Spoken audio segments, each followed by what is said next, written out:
세워나가게 하심에 감사를 드립니다.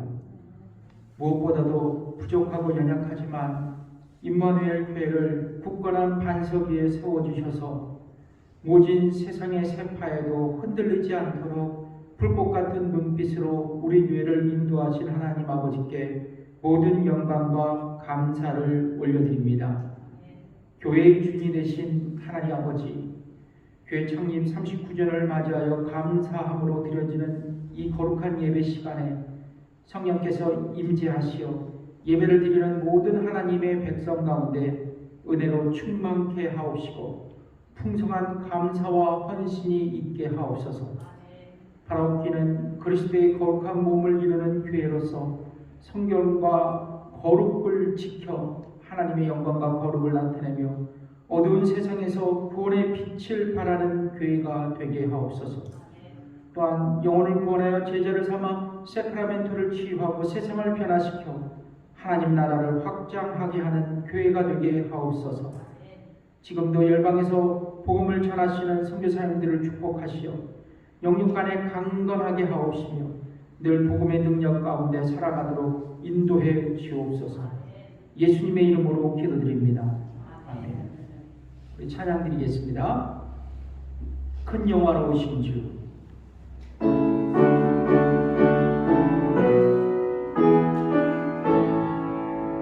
큰 영화로우신 주 이곳에 오셔서 이 모인 자들로 주 백성 삼으사 그 중에 항상 계시고 그 중에 항상 계시고 큰 영광 나타내 소서.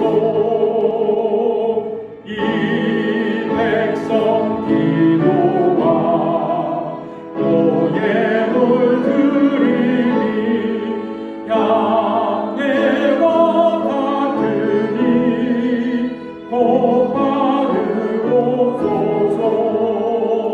주 예수 그 신복음을 주 예수 그 신복음을 만 백성 듣게 하소서. 또 우리 자손들 다 주를 기리고 저 성전 돌같이 빛나게 하소서. 주로 원하신 능력을 원하신 능력을 듣는 날까지 주소서. 주 믿는 만민이 장도를 지키며 성도들 같이 주 찬송하다가 저 천국 보좌 앞에서 저 천국 보좌 앞에서 늘 찬송하게 하소서.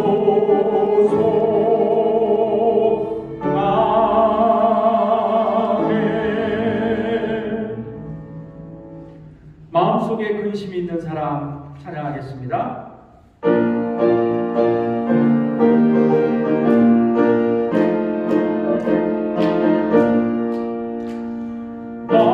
마음속에 근심 있는 사람 주 예수 앞에 달려라. 슬픈 마음 라도 주 예수께 아뢰라. 주 예수 앞에 달려라. 주 우리의 친구니 무엇이나 근심하지 말고 주 예수께 아뢰라. 눈물 나며 기쁨만 숨쉴 때 주 예수 앞에 달려라. 은밀한 죄 내게 있더라도 주 예수께 아뢰라. 주 예수 앞에 달려라. 주 우리의 친구니 무엇이나 근심하지 말고 주 예수께 아뢰라. 괴로움과 두려움 있을 때에 주 예수 앞에 달려라. 내일 일을 염려하지 말고 주 예수께 아뢰라. 주 예수 앞에 달려라. 주 우리의 친구니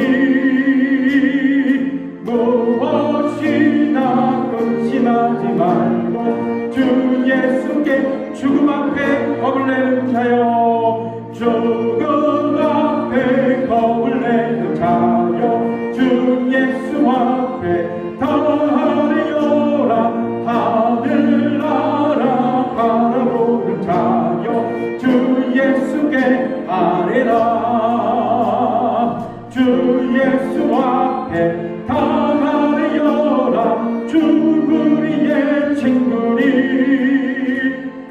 무엇이나 근심하지 말고 주 예수께 아뢰라.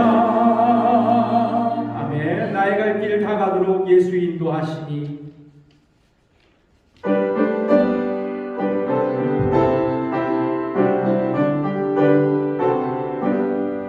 나의 갈 길 다가도록 예수 인도하시니 내 주 안에 있는 공유 어찌 의심하리요. 믿음으로 사는 자는 하늘 위로 받겠네. 무슨 일을 만나든지 만사형 동안이라. 무슨 일을 만나든지 만사형 동안이라. 나의 갈 길 다가도록 예수 인도하시니 어려운 일 당할 때도 족하름에 주시. 나는 심히 고단하고 나는 심히 고단하고 영원 매우 달아나. 나의 앞에 반석에서 생글나게 하시네. 나의 앞에 반석에서 생글나게 나의 갈 길 다가도록 나의 갈 길 다가도록 예수 인도하시리. 그의 사랑 없지 큰지 말로 할 수 없도다.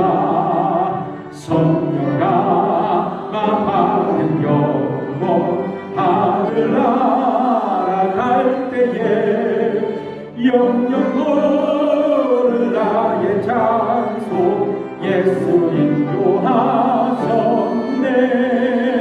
영영 모를 나의 장소 예수 인도하셨네.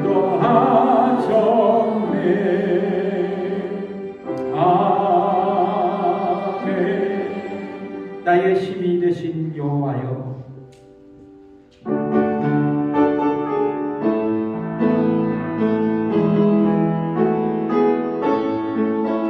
나의 힘이 되신 여호와여, 내가 주님을 사랑합니다.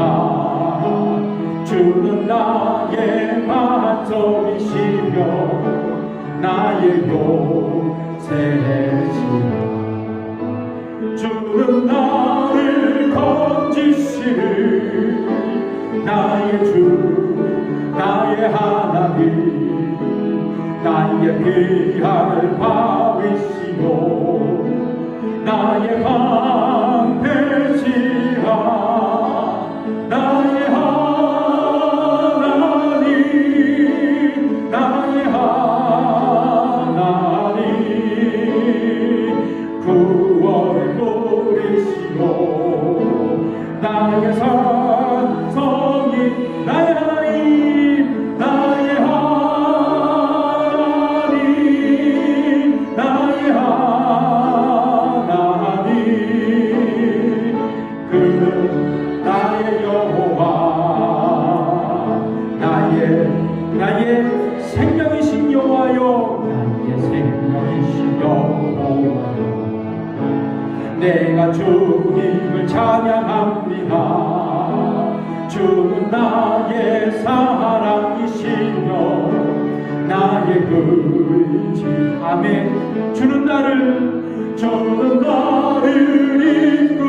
이끄시어 주의 길 인도하시며 나의 생의 목자 되리니 내가 따르리라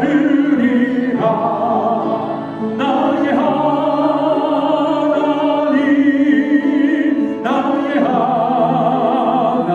하나님 생명의 멸류관으로 내게 시 나의 하나님 나의 하나님 나의 하나님 나의 하나님 그는 나의 여호와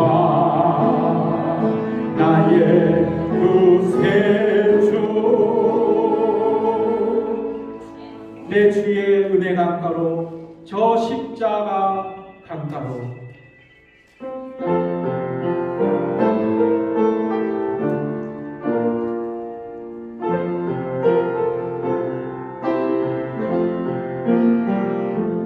내 주의 은혜 강가로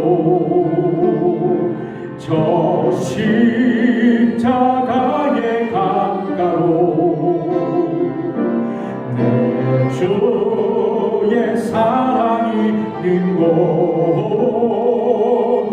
내 주의 강가로 내 주의 은혜 강가로 내 주의 은혜 강가로 저 십자가의 강가로 내 주의 사랑 있는 곳 내 주의 강가로 가란 나의 영혼을 가란 나의 영혼을 생수로 가득 채우소서 피곤한 내 영혼 위에 내 주의 은혜 강가로 저 십자가의 강가로 내 주의 사랑 있는 곳 내 주의 강가로 가란 내 영혼 가란 나의 영혼을 생수로 가득 채우소서 피곤한 내 영혼 위에 내 주의 은혜 강가로 저 십자가의 강가로 내 주의 사랑 있는 곳 내 주의 강가로 아멘. 주님과 같이 내 마음 만지는 분은 없네.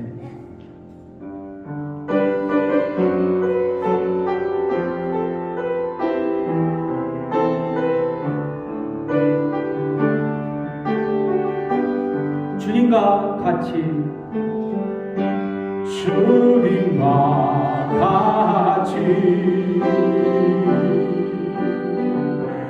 내 마음 만지는 분은 없네. 오랜 세월 찾아 나아갔네. 내게 주님 없네. 다시 한번 주님과 같이 주님과 같이 내 마음 만지는 분은 없네. 오랜 세월 찾아 나아갔네. 내게 주밖에 없네. 주잡이 강같이 흐르고 주 손길 치료하네. 고통받는 자녀 부으시는 주밖에 없네. 주님과 같이 내 마음 만지는 분은 없네. 오랜 세월 찾아 나아갔네. 내게 주밖에 없네. 이 시간 우리 앞을 보시면서 다 함께 공동의 기도의 제목으로 기도하겠습니다. 먼저 우리가 기도하는 것은 우리가 인생의 풍랑 속에서도 믿음으로 인내하며 승리할 수 있도록, 또 코비드19가 속히 종식될 수 있도록, 또한 우리 교회의 자녀들이 하나님의 은혜로 축복의 삶을 계속 이어갈 수 있도록, 특별히 육신의 연약함으로 우리 고통하고 있는 어려움을 갖고 있는 우리 성도들 한 분 한 분을 기억해 주셔서 시간 저들이 일어나 예비하며 찬양할 수 있는 귀한 성도들이 될 수 있도록 위해서도 우리 함께 기도하겠습니다. 하나님 아버지 감사합니다. 오늘도 우리 교회 성도들이 함께 주일 예배에 나와 아버지 하나님 중보의 기도로 올려드립니다. 특별히 인생의 풍랑 가운데서도 믿음으로 인내하며 승리할 수 있도록 저희들을 축복하여 주시고, 또한 아버지 코비드19가 속히 종식될 수 있도록 축복하시며, 또 우리 교회 자녀들이 어디 있든지 하나님의 축복의 통로로 살 수 있도록, 하나님의 은총을 넘치도록 받는 귀한 은혜자가 될 수 있도록 하나님 도우시고 역사해 주시옵소서. 특별히 육신의 연약함으로 아파하는 우리 성도들이 있습니다. 저들을 기억하여 주셔서 한 분 한 분 안수하여 주시고, 일어나 주를 향해 예배자로, 주를 향해 헌신자로 나갈 수 있도록 하나님 도우시고 역사해 주시옵소서. 이 시간 예배를 드린 우리 마음 가운데 주께서 이 시간 함께 하시오. 주님의 영광을 보여주시고 한 분 한 분마다 주님의 생명이 넘쳐나는 귀한 예배의 시간이 되게 해 주옵소서. 감사드리며 예수님의 이름으로 기도드립니다. 우리 헌금 찬양 드리겠습니다. 사랑합니다 나의 예수님.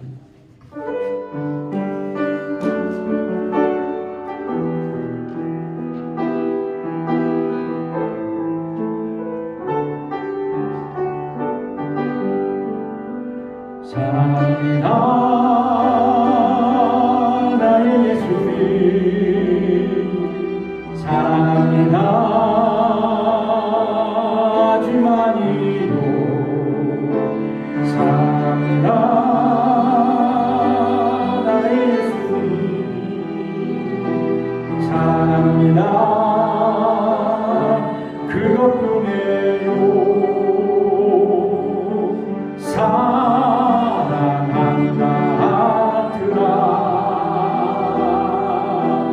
내가 너를 잘 아노라. 사랑하더라.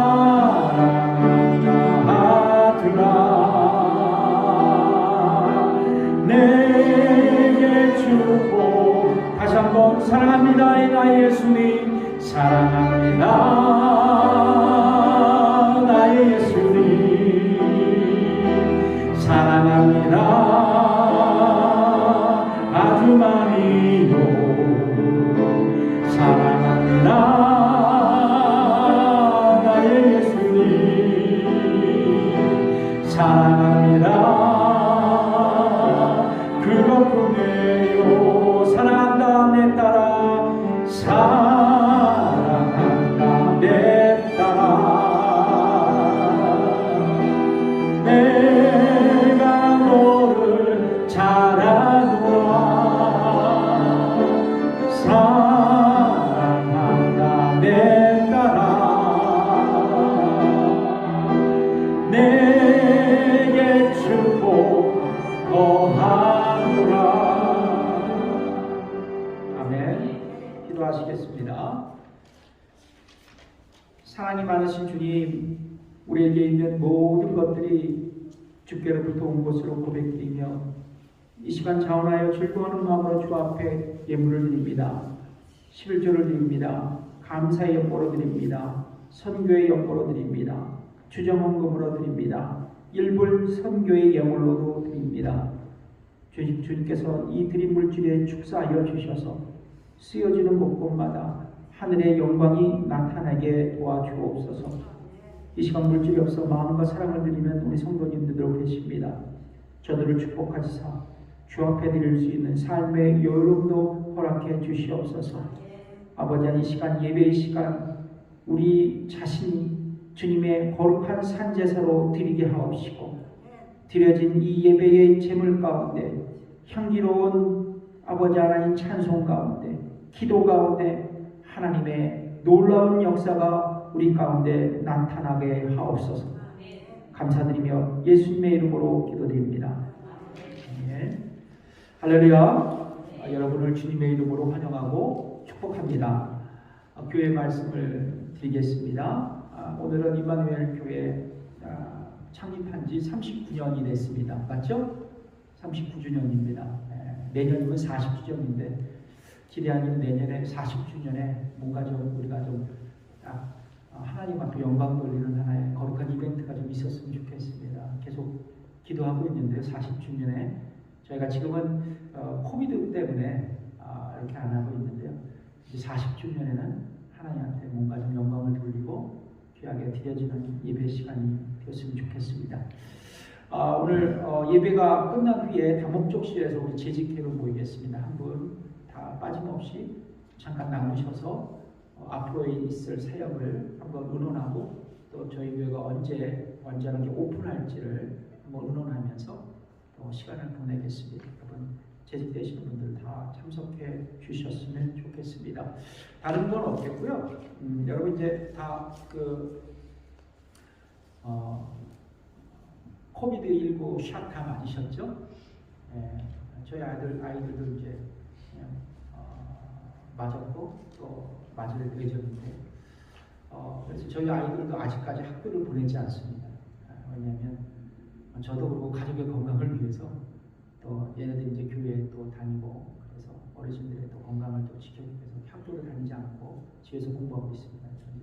얘네들도 샷이 완전히 맞아지고 아마 1학기서부터 9월 달부터는 이제 전면 다 학교가 개방이 됩니다. 그래서 다 오픈이 되는데요.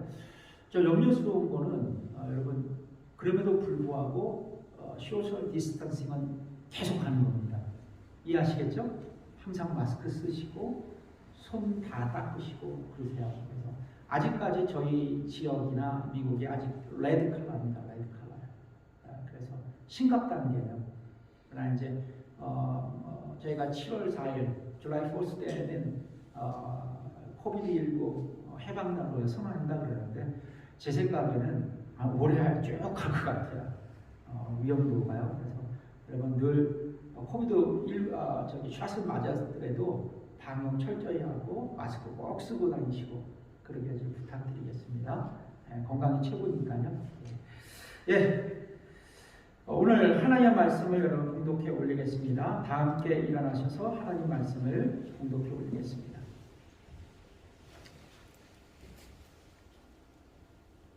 하나님 말씀은 마가복음 6장 45절에서 52절까지 있는 말씀입니다.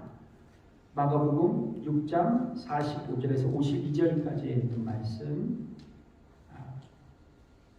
제가 읽어드리겠습니다. 예수께서 즉시 제자들을 재촉하사 자기가 무리를 보내는 동안에 배 타고 앞서 건너편 벳세다로 가게 하시고 무리를 작별하신 후에 기도하러 산으로 가시다.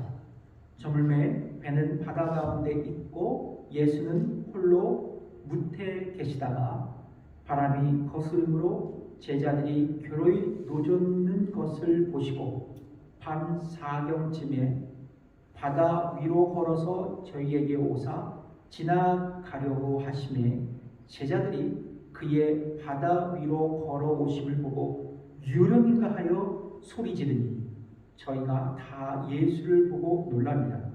이에 예수께서 곧 더불어 말씀하여 가라사대 안심하라 내니 두려워 말라 하시고 배에 올라 저에게 가시니 바람이 그친지라 제자들이 마음에 심히 놀라니 이는 저희가 그 떡 떼시던 일을 깨닫지 못하고 도리어 그 마음이 둔하여졌음이로라. 아멘. 앉으십시오.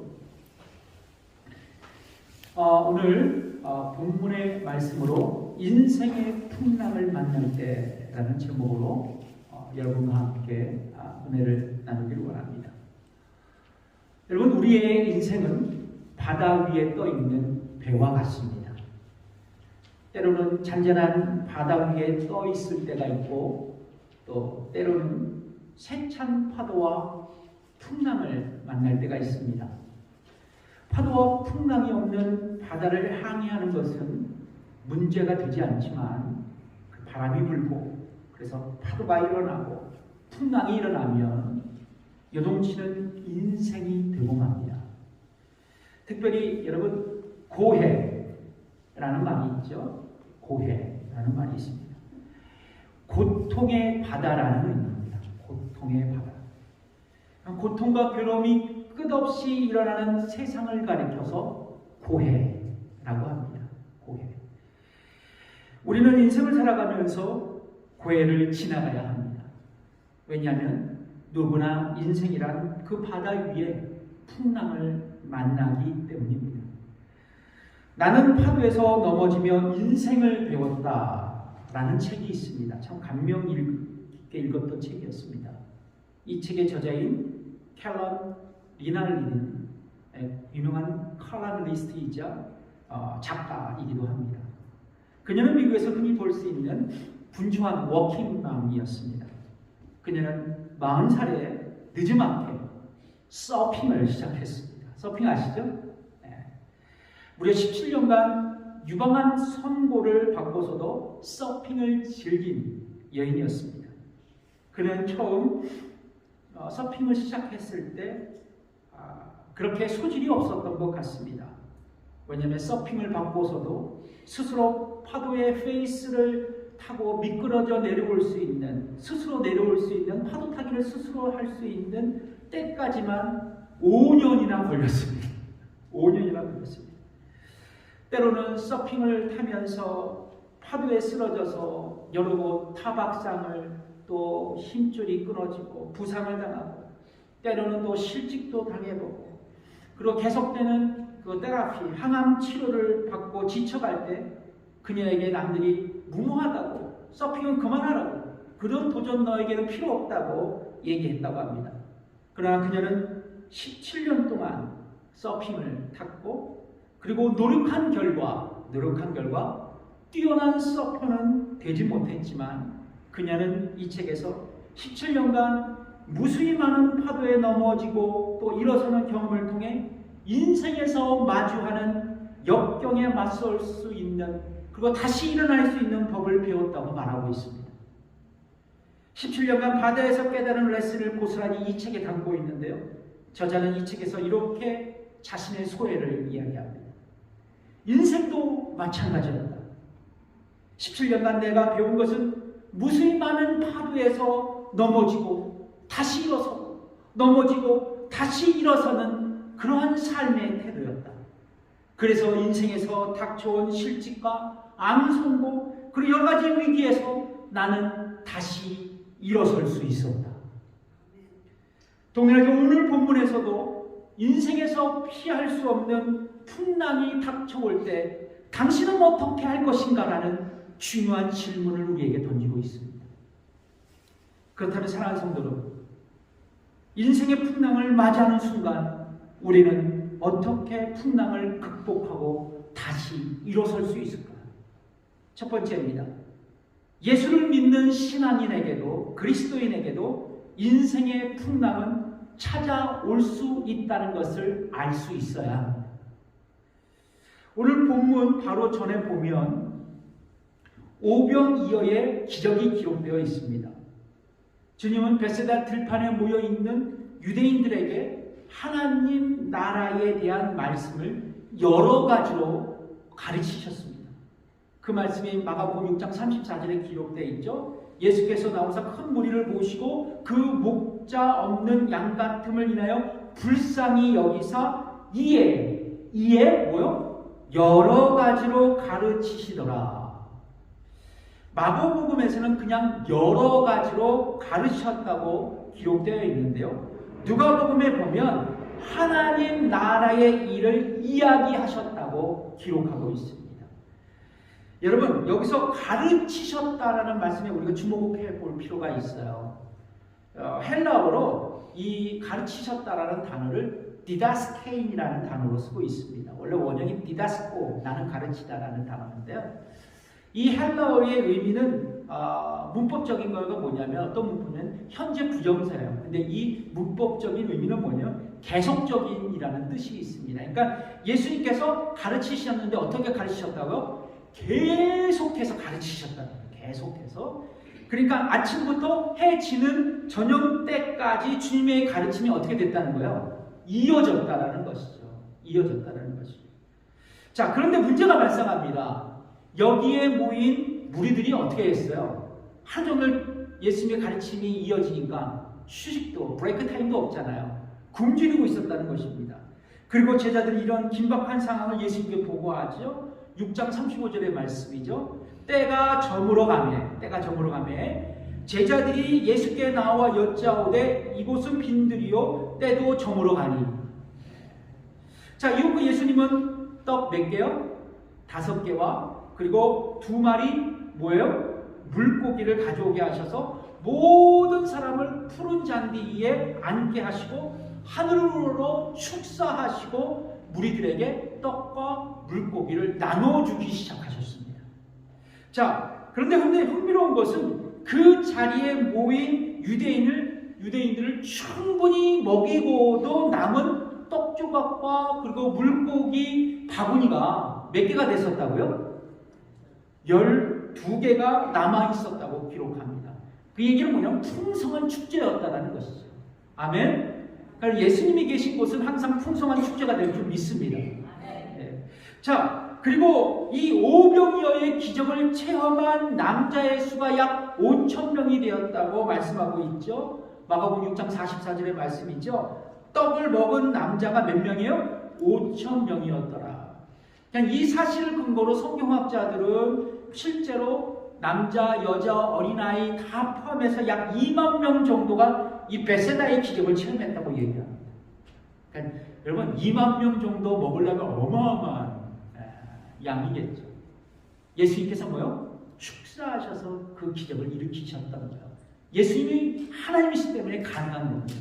아멘? 인간은 결코 그런 일을 할 수가 없어요.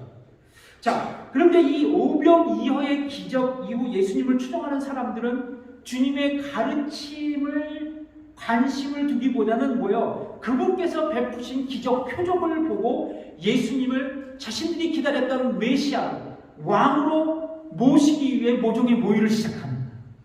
그게 바로 요한복음 6장 14절에 기록되어 있더라고요. 그 사람들이 예수의 행하신 이 표적을 보고 말하되 이는 참으로 세상에 오실 그 선지자라 하더라. 이 반응을 보고요, 우리 주님은 억지로 자신을 메시아 왕으로 삼으려는, 정치적인 왕으로 삼으려는 유대인들을 기피하시기 위해서 즉시 제자들에게 배를 타고 이 벳세다 광야를 떠나 건너편으로 갈 것을 재촉하십니다. 마가복음 6장 45절의 말씀이에요. 예수께서 즉시 제자들을 재촉하사 자기가 무리를 보내는 동안에 배 타고 앞서 건너편 벳세다로 가게 하셨다 말씀합니다. 그리고 예수님 자신은 어떻게 해요? 무리와 작별하신 후에 어떻게 합니까? 기도하러 어디로 가셨어요? 산에 올라가셨어요. 산에 올라가셨어요. 46절이죠. 무리를 작별하신 후에 기도하러 산으로 가시다. 그리고 주님의 제자들은 예수님의 말씀대로 이제 갈릴리 호수를 건널 때였습니다. 그러니까 주님의 명령대로 간 거예요. 이 말씀을 잘 기억해 두세요.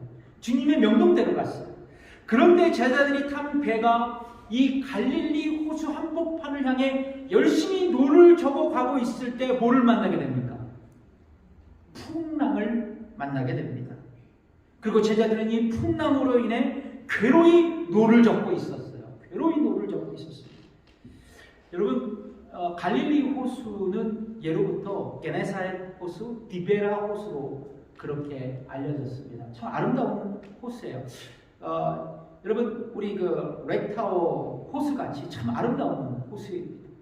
자, 특별히 유대인들은 이 갈릴리 호수에서 물을 공급받는 곳이었어요. 그러니까 유대인들의 식수원이었습니다. 그리고 또 수산물을 공급받는 호수였어요. 그러니까 유대인들이 먹을 수 있는 단백질 공급원이 바로 이 갈릴리 호수였습니다.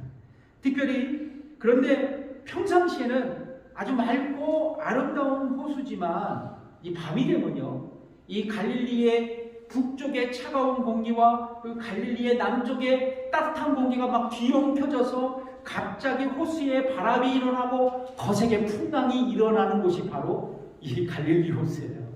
그래서 갈릴리 호수를 가면 바람이 많고 풍랑이 심합니다. 예수님의 제자들이 탄 배도 예외 없이 뭐를 만났을까요? 바람에 부딪히고 풍랑을 만나게 된 것입니다. 그렇습니다. 여러분, 우리가 하나님의 자녀이지만 예수님의 제자들처럼 이 갈릴리 바다 위에서 풍랑을 만날 수 있어요. 그러니까 우리가 하나님의 자녀라고 해서 만사 형통만이 보장되는 것은 아니라는 것입니다. 예수를 믿는 그리스도인이라고 해서 인생의 고난과 역경이 면제되지 않는다는 것을 오늘 본문은 우리에게 레슨해주고 있는 것이에요. 성도 여러분, 예수님의 말씀을 잘 듣고 순종하고 신앙적으로 성숙한 성도들은 축복만 받습니까? 아닙니다. 고난도 당하고 어려움도 직면할 수 있는 거예요. 오늘 본문의 말씀을 보면 제자들은 주님의 말씀에 순종해서 갈릴리 호수를 건너고 있었잖아요. 순종하고 건넜잖아요. 그럼 무사히 도착해야 되잖아요. 그런데 주님의 말씀에 순종해서 갈릴리 바다로 나아갔지만 그들은 지금 풍랑 속에 허우적대고 있는 겁니다. 허우적대고 있는 거예요. 이것은 뭐냐면 예수님을 잘 믿고 신앙생활 잘해도 우리의 인생 속에서 항상 순풍만은 기대할 수 없다는 것을 성경은 우리에게 가르쳐주고 있는 거예요. 때로는 여러분 고난도 당하고, 그렇죠? 때로는 역경도 만나고 끝없는 고해를 지나가야 하는 것이에요. 이것이 진짜 신앙생활이에요. 진짜 신앙생활이에요. 성도 여러분, 진정한 신앙생활은 건강 그리고 물질 평안을 추구하지 않아요. 여러분, 도리어 인생의 풍랑을 운명으로 보지 않고 고난으로 인해 좌절하지도 않고 고난으로 인해 불평의 삶을 마치지도 않아요. 그리고 끝없이 몰아치는 인생의 풍랑 속에서 도리어 감사를 말하고 그 속에서 하나님의 선하신 뜻을 찾아요. 그래서 진짜 신앙생활하는 그리스도인들은 어두운 고난을 만날 때 더욱 빛을 발합니다. 이것이 바로 진짜 신앙생활입니다. 진짜 신앙생활이에요. 성도 여러분, 예수를 믿고 복받는 것 매우 중요하죠. 왜냐하면 기독교는 축복의 종교이기 때문이에요. 이거를 부정하는 건 아닙니다.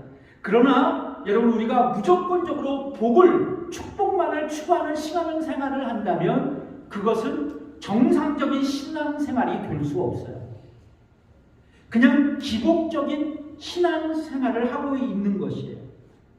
앞에서 말씀드렸지만 여러분, 사람들은 건강, 그렇죠? 물질, 평안을 추구해요. 그것을 바라고 살아갑니다.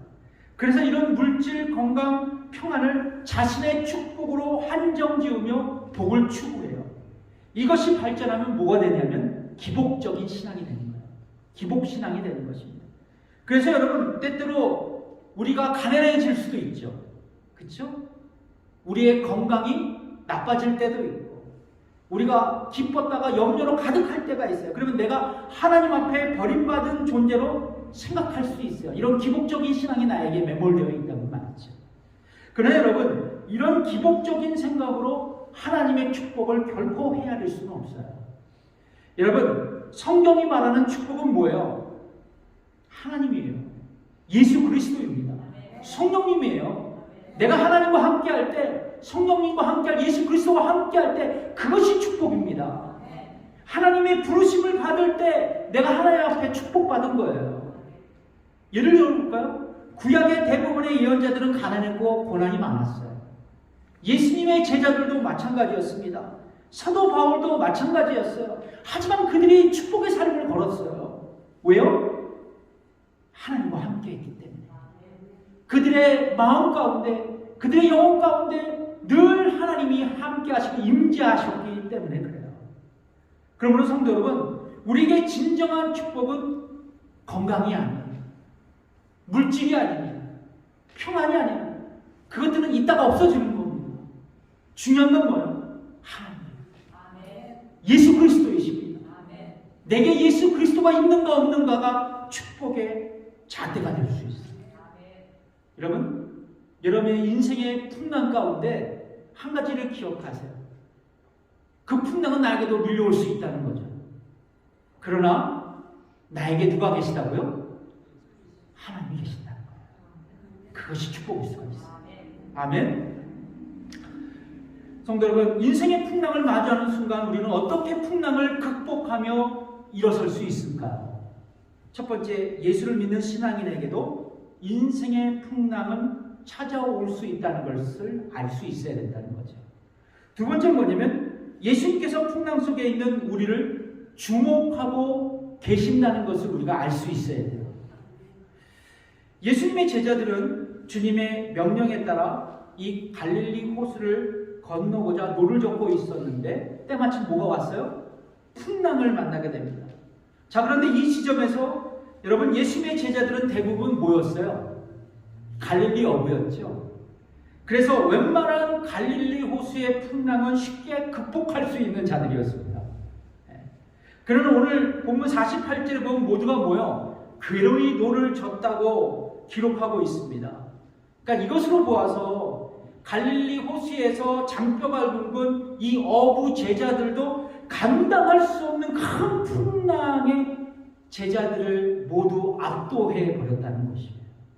그러니까 감당할 수 없는 인생의 풍랑을 만난 것이죠.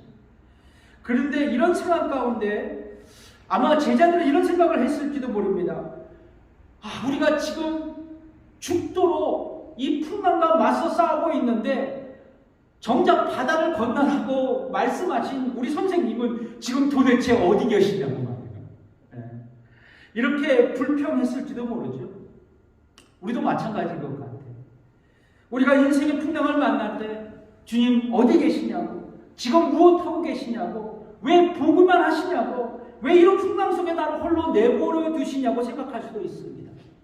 그런데 여러분, 성경은 우리에게 어떻게 말씀하고 있는지 아십니까? 48절에 있는 말씀을 한번 읽어볼까요? 바람이 거스림으로 제자들이 괴로이 노젓는 것을 뭐했다? 보셨다라고 말씀합니다. 보셨다. 여러분, 이 구절에서 우리가 주목해야 할 단어가 보셨다라는 거예요. 주께서 보셨다라는 것은 그냥 멀리서 멀뚱멀뚱 그냥 바라보셨다는 것이 아닙니다. 제자들이 풍랑 속에서 괴로이 노를 젓고 있을 때 그리고 그 갈릴리 바다를 건널 때 예수님 뭐하고 계셨어요? 기도하고 계셨어요. 그게 오늘 본문의 45절, 46절의 말씀이죠. 잘 읽어보세요. 예수께서 즉시 제자들을 재촉하사 자기가 무리를 보내는 동안에 배 타고 앞서 건너편 벳세다로 가게 하시고 무리를 작별하신 후에 뭐 했어요? 기도하러 산에 가시다라고 말씀합니다. 그러니까 제자들이 지금 그 갈릴리 호수를 노를 젓고 가는데 예수님 지금 뭐 하고 계셨어요? 기도하고 계셨습니다. 그리고 이제 풍랑으로 흔들리는 제자들을 지켜보면서 안타까운 마음으로 그들을 보셨다는 거예요. 그렇다면 성도 여러분, 오늘날 우리가 인생의 풍랑을 만나 힘겹게 노를 젓고 있을 때 기억해야 될 것이 무엇일까요? 바로 우리는 결코 홀로가 아니라는 겁니다. 여러분, 내가 고통당할 때, 아플 때 제일 비참한 게 뭔지 아세요? 내가 홀로 있다고 느껴질 때, 그때가 제일 비참해요. 제일 고마운 게 뭔지 아세요? 내가 홀로 있다고 생각할 때 한 번 전화 걸어주는 사람이 제일 고마운 거예요. 맞습니다. 우리는 결코 홀로가 아니라는 거예요. 우리를 지켜보고 기도하고 계시는 분이 있다는 것입니다. 그분이 누구세요? 예수님이세요. 예수님이세요. 2000년 전 제자들의 역사하셨던 예수님은 동일하게 인생의 풍랑 속에서 괴를 접고 괴로워하고 고통하는 우리를 안타까운 마음으로 보시며 기도하실 것이에요. 제가 거짓말하는 게 아니에요. 어떻게 증명할 수 있을까요? 성경에 나와요. 로마서 8장 34절에 있는 말씀을 여러분 읽어볼까요? 누가 정죄하리요? 죽으실 뿐 아니라 다시 살아나시는 그리스도 예수시니 그는 하나님 우편에 계신 자여 우리를 위하여 뭐요? 간구하시는 자신이라. 그러니까 부활하시고 죽음에서 부활하시고 살아나신 예수님, 하나님의 우편에 앉은 부활하신 예수님께서 지금 이 순간도 하나님 우편에 앉으셔서 인생의 풍랑 속에서 고통하는 우리를 보고 계시고 기도해 주신다는 것입니다. 그러니까 여러분, 우리는 홀로가 아닙니다. 우리는 홀로가 아닙니다.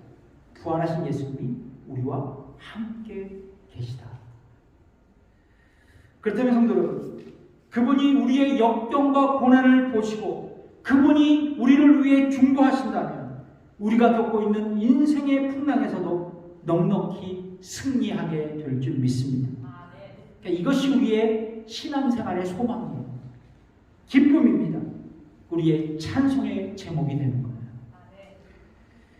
여러분, 인생의 풍랑을 맞이하는 순간 우리는 어떻게 풍랑을 극복하며 다시 일어설 수 있을까요? 첫 번째, 예수를 믿는 신앙인에게도 인생의 풍랑은 찾아올 수 있다는 거예요. 그렇죠? 두 번째 뭐냐면 예수님 풍랑 속에 있는 우리를 주목하고 보시고 계신다는 겁니다. 더 나아가 세 번째 뭐냐면 예수님은 우리에게 다가오셔서 풍랑을 그치게 하실 거예요. 그것을 알아야 돼요. 예수님 풍랑 속에서 고통하는 제자들을 위해 기도하셨을 뿐만 아니라 풍랑이 넘실거리는 갈릴리 호수 한복판에 제자들에게 찾아오셨어요. 마가복음 6장 48절의 말씀이죠. 바람이 거스름으로 제자들이 괴로이 노젓는 것을 보시고 밤 사경쯤에 바다 위로 걸어서 저희에게 오셨다 말씀합니다. 유대인의 시간으로 새벽 3시쯤 됐어요. 예수님 고통 중에 있는 제자들에게 찾아오셨습니다. 그때 제자들의 반응이 흥미로워요. 바다 위를 걸어오시는 예수님을 보고 뭘로 봅니까? 고스트다, 유령이다. 혼비백산에서 그것도 소리로 막 지릅니다. 으악! 비명소리를 지르면서요. 참으로 믿음 없는 사람들이었죠. 그래서 성경은 이때의 제자들의 모습을 이렇게 평가합니다. 그냥 제가 읽어드릴게요. 이거는 프레젠테이션 없습니다. 마가복음 6장 52절의 말씀에 이는 저희가 그 떡 떼시던 일을 깨닫지 못하고 도리어 그 마음이 둔하여졌으니라.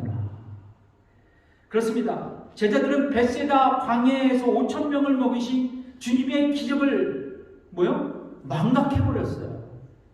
그러니까 신적 신분을 가지신 하나님이신 예수님께서 5,000명을 먹이신 것처럼 바다 위를 능히 걸을 수 있다는 것을 그들은 믿지 못했기 때문에 왜냐하면 성경은 뭐라고 말씀하세요?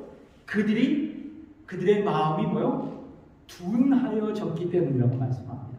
마음이 둔해졌다. 마음이 둔해졌다. 이 지점에서 우리가 생각할 게 있어요. 헬라어로 이 마음이 둔해졌다는 것은 헬라어 의미로 원뜻으로 마음이 완악해졌다. 완고해졌다는 거예요. 그러니까 여러분의 마음과 저 마음이 완고해지고 완악해지면요, 하나님의 은혜를 체험할 수가 없어요. 하나님의 영적인 일들을 분별할 수가 없는 거예요. 내 마음이 이미 굳어졌기 때문에. 은혜는 내려요. 은혜는 사람들이 은혜 받는 것은 다 봐요. 그러나 내 마음이 완고해지고 굳어지면 그 은혜를 우리가 받아먹지 못해요. 하나님의 은혜를 분별할 수가 없어요. 영의 눈이 열려야 되거든요. 영의 눈이 열려야 돼요. 영의 눈이 열려지지 않으면 하나님 나라의 일을 알 수가 없는 거예요. 자, 그런데 이제 산 위에서 기도하시던 예수님께서 제자들이 있는 폭풍 속으로 들어가십니다. 폭풍 속으로 들어가세요. 어떤 분들이 이렇게 생각할지도 모릅니다. 오시려면 빨리 오시지. 왜 이렇게 더디 오시나. 다 죽을 때까지 기다렸다가 왜 주님은 오셨을까? 그렇죠? 저는 이 본문을 묵상하면서 설교를 준비하면서 어쩌면 예수님께서 당시 풍랑 속에 있는 제자들이 생존을 위해 괴로이 노를 젓는 것을 보시면서 한참을 기다렸을 것 같아요. 언제 저놈들의 힘이 다 빠지나. 그리고 진짜 힘을 다해서 주님 살려달라고 그렇게 부르짖나. 아마도 주님께서 그 모습을 보시기를 원하시면서 그것을 기다리셨던 것 같아요. 그렇습니다. 여러분, 우리도 마찬가지예요. 우리가 인생의 풍랑으로 고통당할 때 기도했지만 주님의 도우심을 간구했지만 응답이 바로 주어지지 않는 경우가 있어요. 그런 경험 많이 했죠? 예. 자, 여러분, 그때 우리는 뭐요? 주님을 원망하거나 불평하거나 그냥 신앙을 포기해버릴 때가 있다는 거죠. 그러나 여러분, 이것을 꼭 기억하시기 바랍니다. 주님은 우리에게 인생의 도상에서 만나는 풍랑 속에서 자신의 힘을 완전히 빼고 온전히 주님을 의지하며 도우심을 간구하기를 원하세요. 온전히 자신만 붙들고 기도의 씨름을 하기를 원하시는 거예요. 아직까지 너 자신을 의지하냐? 너의 생각과 경험을 붙드냐? 아니다. 나만 바라봐. 나만 의지해라. 그 모습을 주님은 기다리시는 거죠. 요즘 한국에서는요, 젊은이들에게 아주 인기 있는 프로가 있더라고요. 저도 애들 때문에 한번 봤는데, 이 특수부대를 나온 이 젊은이들이 출신 군부대를 대표해서 경연을 벌이는 이 강철부대라는 그런 프로가 있습니다. 아이들이 보길래 저도 봤어요. 그래서 제가 젊었을 때 그래도 이래봬도 한국에서 70707 특공대를 나갔습니다. 그럼 믿거나 말거나 진짜예요. 진짜 젊었을 때는 날라다녔습니다. 자, 그런데 여름이 되면 저는 우리 동료들과 함께 남한강에 가서 하계 특공 훈련을 했습니다. 이 IBS 훈련을 했어요. IBS 훈련을 했습니다. 보여줄까? IBS가 어떤 건지. 예.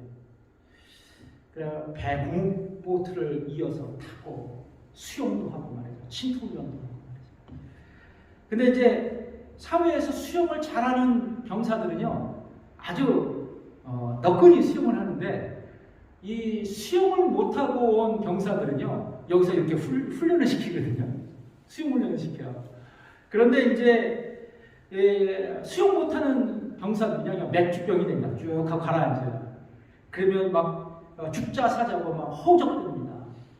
끝내 이제 헤어나오지 못하는 병사들은 막 이제 물을 먹고 막 죽기 일보 직전으로, 익사기 직전으로 뭐 살려달라고 막 그래요. 그러면 대부분 사람들은 얼른 들어가서 구하잖아요. 근데 조교들은 가만히 있습니다. 왜냐고요? 잘못 들어갔다가 그 사람까지 끌고 들어가서 그냥 큰일이 벌어지거든요. 그럼 허우적대는 사람을 구할 때는요, 보통 어떻게 하냐면 그 사람의 힘이 다 빠진 후에 여기 뒤로 들어가서 어깨를 잡고 끌고 물속에서 나와요. 인명구조인데요. 마찬가지입니다. 여러분, 우리가 인생의 도상에서 풍랑을 만나 허우적될 때 하나님은 온전히 내 경험과 내 힘을 포기하고 힘을 쫙 빼고 하나님만 바라볼 때, 주님만 바라볼 때 하나님은 우리에게 다가와서 손을 내미시고 우리를 도와주실 거예요. 우리를 구조해 주실 것입니다. 나의 등 뒤에서 나를 밀어주실 거예요. 그리고 하나님은 우리의 인생에서 몰아치는 풍랑을 그치게 하실 것입니다. 이게 성경에 있는 말씀입니다. 그래서 오늘 이 말씀을 하시죠. 마가복음 6장 51절의 말씀이에요. 배에 올라 저희에게 가시니 뭐예요? 바람이 그치는지라. 바람이 그치는지라. 그렇습니다. 나의 힘을 빼고 나의 경험과 생각을 모두 내려놓고 주님만 붙들 때 내 인생의 바다 위에 떠 있는 그 외로운 한 척의 배가 누구와 함께 간다고요? 예수님과 함께 갈 수 있습니다.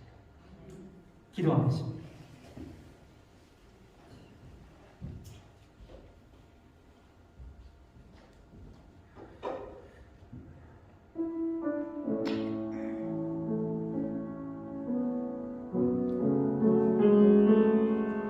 우리는 누구나 인생의 풍랑을 맞이할 수 있습니다. 인생의 풍랑을 맞이하는 순간 우리는 예수 믿는 사람에게도 또 누군가에게도 인생의 풍랑이 찾아올 수 있다는 것을 알 수 있어야 합니다. 그리고 우리가 분명히 인지해야 할 것은 풍랑 속에 허우적거릴 때 우리는 홀로가 아니라는 겁니다. 예수님이 보고 계신다는 것입니다. 또한 그분이 마침내 풍랑 속에 개입하셔서 나의 인생에 몰아치는 풍랑 속을 거니시며 그 풍랑을 그치게 할 거라는 것을 우리는 믿음으로 바라봐야 합니다. 그렇습니다. 인생의 풍랑을 그치게 할 분은 예수님이십니다. 인생의 풍랑 속에서 우리를 도와주실 분은 바로 예수님뿐입니다. 오늘 이렇게 기도합시다. 주님, 내가 폭풍이 몰아치는 인생의 바다 위에 서 있습니다. 때때로 홀로, 때때로 힘들었고, 때때로 절망했습니다. 그러나 이제 예수님이 함께 하신다는 믿음을 갖고 다시 일어나겠습니다. 파도에 휩쓸려 넘어지고 또 넘어지고 다시 일어나 서핑을 즐기는 한 여인처럼 나도 인생의 풍랑에서 쓰러지지만 그러나 예수님 때문에 오뚜기처럼 벌떡 일어나겠습니다. 이 시간 함께 다시 한번 이 말씀을 기억하며 주 앞에 기도하며 나아가겠습니다. 기도하겠습니다. 하나님 아버지 감사합니다. 아버지 하나님, 오늘도 우리 성도들과 함께 아버지 하나님 인생의 풍랑을 맞이하는 순간 다시 극복하고 일어서기를 간구하며 기도합니다. 주님, 풍랑은 우리에게 계속됩니다. 여전히 나에게 있습니다.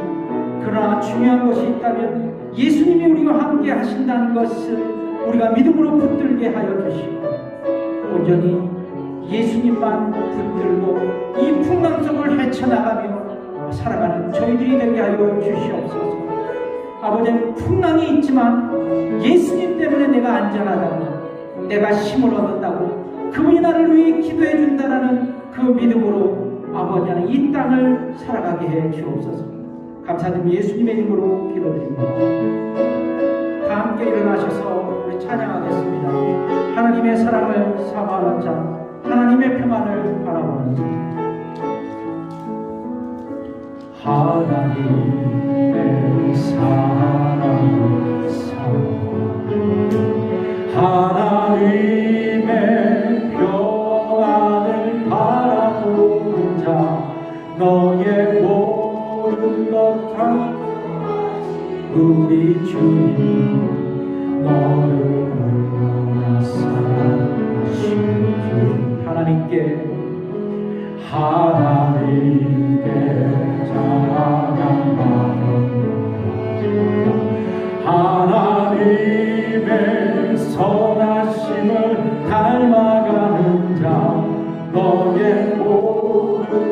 창조하신 우리 주님 너를 사랑 하나님 사랑해 하나님 사랑의 눈으로 너를 어느 때나 바라보시고 하나님 임찬 귀로서 언제나 너에게 기울이시니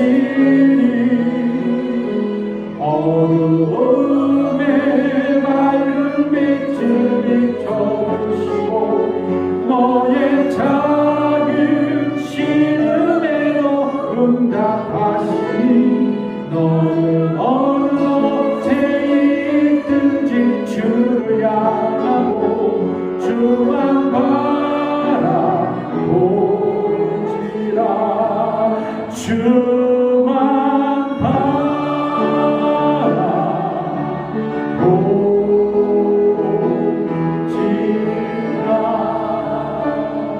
바라보지라 이제는 우리 주 예수 그리스도의 은혜와 하나님의 모라심의 사랑과 성령의 감화 교통 역사하심이 오늘 예배드리고 돌아가는 성도들과 저들의 가정과 일터위에 지금부터 영원까지 함께 하시기를 간절히 축원하옵나이다. 아멘.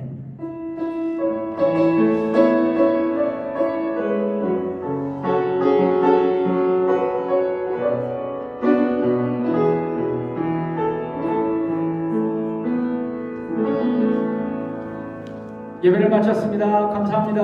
다음 주에 뵙겠습니다.